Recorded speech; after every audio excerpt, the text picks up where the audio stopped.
प्रधानमंत्री नरेंद्र मोदी ने Shinzo Abe के निधन पर गहरा दुख जताया।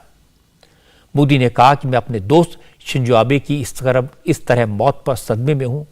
समझ में नहीं आ रहा कि क्या रिएक्शन दूं, कैसे प्रतिक्रिया दूं।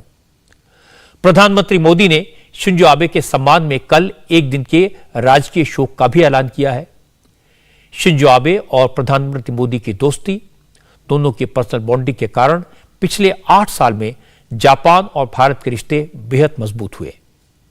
शिंजो आबे ने जापान की एंटी न्यूक्लियर नीति के बावजूद भारत के साथ 2016 में सिविल न्यूक्लियर डील की थी। यहां गौर करने वाली बात यह है कि 1998 में जब भारत ने न्यूक्लियर टेस्ट किया था तो जापान ने भारत पर पाबंदियां लगा दी थी, लेकिन शिंजो आबे ने इसकी परवाह नहीं की। भारत के न्यूक्लियर पावर को मान्यता दी, भारत के साथ न्यूक्लियर डील की। शिंजो आबे और नरेंद्र मोदी की दोस्ती की वजह से ही भारत में पहली बुलेट ट्रेन परियोजना शुरू हुई। शिंजो आबे ने इसकी आधारशिला रखी। इसका सारा खर्चा जापान को देना है। इस समय शिंजो आबे जापान की सरकार में किसी पद पर नहीं थे, लेकिन फिलहाल वो जापान इंडिया एसोसिएशन के चेयरमैन थे। इसीलिए नरेंद्र मोदी क्वाड की मीटिंग के लिए 1.5 महीने पहले मई में जापान गए थे तो उन्होंने शिंजो आबे से मुलाकात भी की थी। शिंजो आबे के निधन के बाद आज मोदी ने उनसे आखिरी मुलाकात की तस्वीरें भी शेयर की। मोदी ने कहा कि शिंजो का जाना उनके लिए ऐसी क्षति है, ऐसा नुकसान है जिसकी भरपाई नहीं हो सकती। आज का दिन मेरे लिए अपूरणीय क्षति और असहनीय पीड़ा का दिन है। मेरे घनिष्ठ मित्र और जापान के पूर्व प्रधानमंत्री श्री शिंजो आबे अब हमारे बीच नहीं रहे हैं। आबा जी मेरे तो साथी थे ही, वो भारत के भी उतने ही विश्वसनीय दोस्त थे। उनके कार्यकाल में भारत जापान में उनके जो राजनीतिक संबंध थे हमारे, वो को नई ऊंचाई तो मिली ही। हमने दोनों देशों की साझी विरासत से जुड़े रिश्तों को भी खूब आगे बढ़ाया।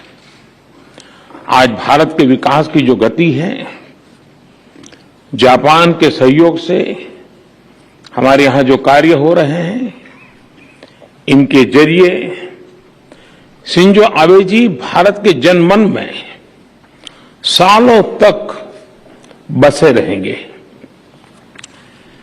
मैं एक बार फिर दुखी मन से मेरे दोस्त को श्रद्धांजलि देता हूं।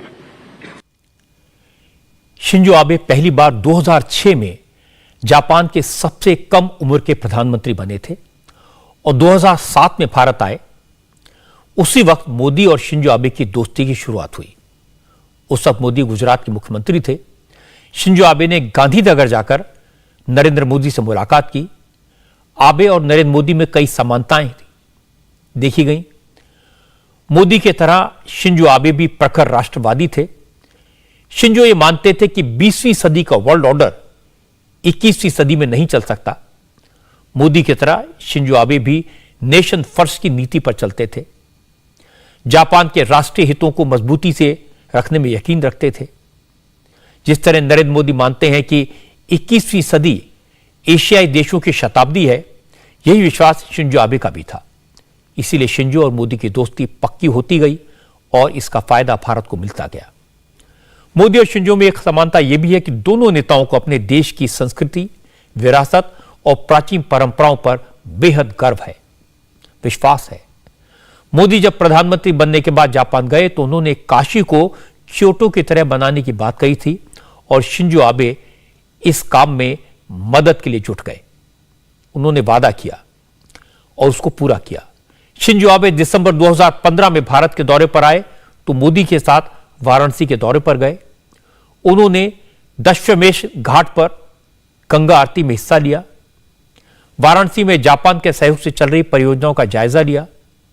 वाराणसी में रुद्राक्ष कन्वेंशन सेंटर जापान की मदद से बना है।